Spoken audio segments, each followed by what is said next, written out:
Hi everyone, my name is Deborah Meal and I am the president and the founder of the Meal Foundation. I am an ordained minister and I'm also a certified clinical hypnotherapist, and I do a variety of things, but today I'm going to talk to you about joyful transformation. In 2002, I married my soulmate. He was absolutely an amazing individual, is an amazing individual, and he's probably the most intelligent, gifted, creative, and sensual man I'd ever met. 18 months after we got married, he was diagnosed with bipolar disorder, and our life shifted dramatically.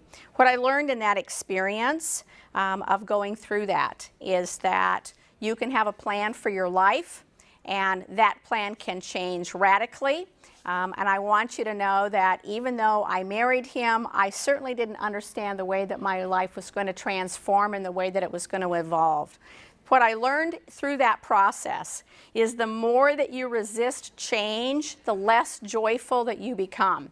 As you resist change, what happens is you get dug in as the spirit of your understanding, the divineness of your understanding, however it is you want to call your particular God, tries to move you. The more dug in that we get, the harder it is to make that change.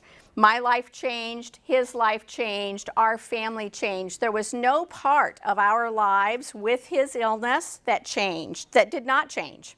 And so as I started that transformation, what I learned that pain is inevitable in this life and suffering is optional.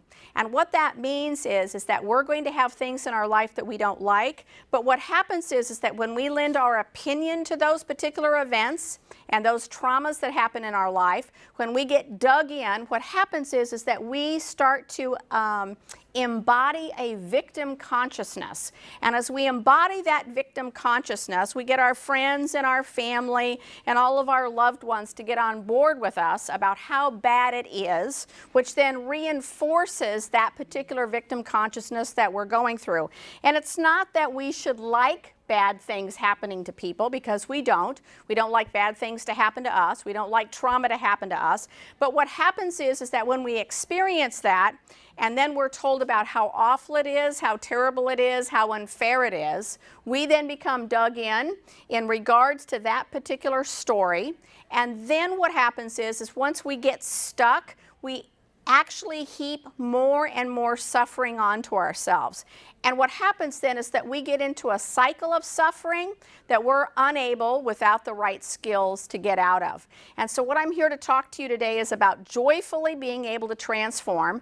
We're told from the time that we're really little that change is hard. And if you believe that, then change is hard, because I guarantee you that what you think about, you will manifest. And if you believe that change is hard, and if you have been told from the time that you were little that you like to do things the hard way, that again, you will start to manifest that in your life. And none of us wants to be beaten up by the Spirit. None of us wants to take, again, our medicine harshly. None of us wants that bitter medicine all the time. And so what happens is when you shift your thinking and you then begin to pray for your lessons to come to you easy, they do. That's the nice thing, is that you can actually step into the divine flow of things so that your lessons actually start to come to you much easier.